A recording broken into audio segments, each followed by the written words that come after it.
So you have to have a very intentional plan to protect this bond.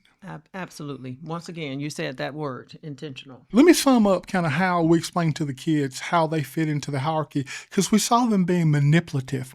We saw them being selfish. We saw them being children, right? Yeah. So they weren't bad kids by any means. They were just kids.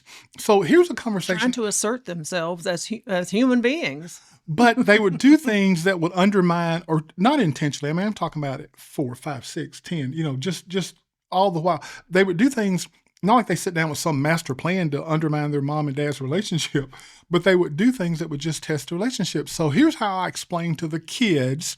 Now, I already explained how important our kids are to us, right? Oh, yeah. Okay, so I feel like I've already made the appropriate disclaimer for what I'm about to share.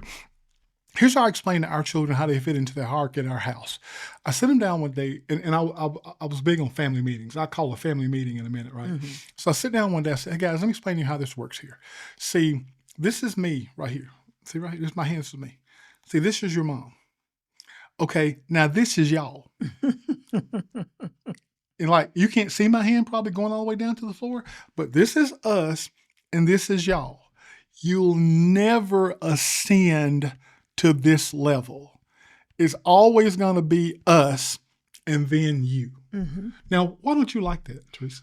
I don't know. I think it's harsh. Yeah, it just kind of like put them down a little bit, and put them down where they belong.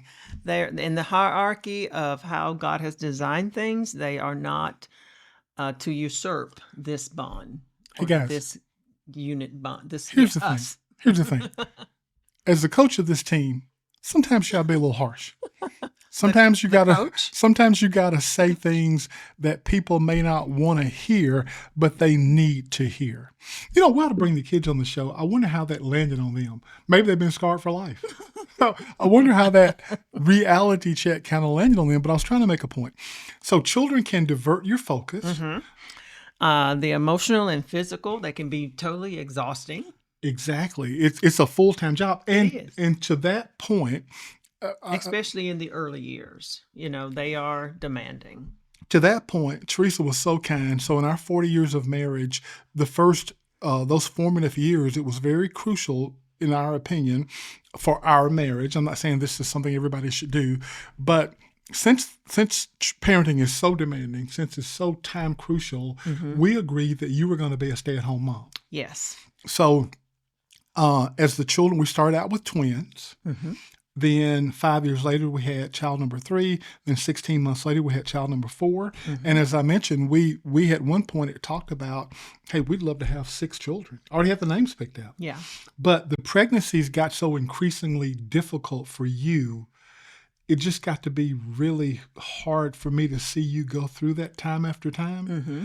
Were you wanting to have more children, or what were you thinking? At the time, I wasn't thinking. Really, I was already engulfed in taking care of the kids, but no, it would have been. It's just like when a person is pregnant and they're going through the pregnancy and everything, they'll say they'll never do this again. But once all the pain and all the that part goes away, then they're ready to do it again. So yes, I probably would have been ready to do it again. Absolutely. Then the other mistake we made in terms of why we don't have a larger family is that our youngest child is 33, but I remember like it was yesterday when I waited too long to try to expand our family.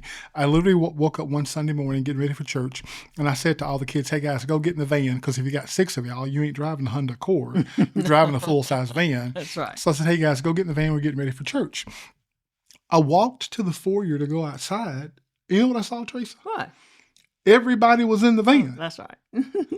And at that point, I don't know if this is resonating with you, unless you're getting car seats and diaper bags and all the to-goes ready. But at that point, I was like, oh my gosh. Everybody is actually in the van waiting on me to get in there to leave for church. I don't think I can go back. And that's where I waited too long. And we even thought about adopting children. I'm an adopted child. Yeah, you did. We did think about that. But anyway, let's talk about the whole thing about parenting and how it can be exhausting, how it can divert your focus.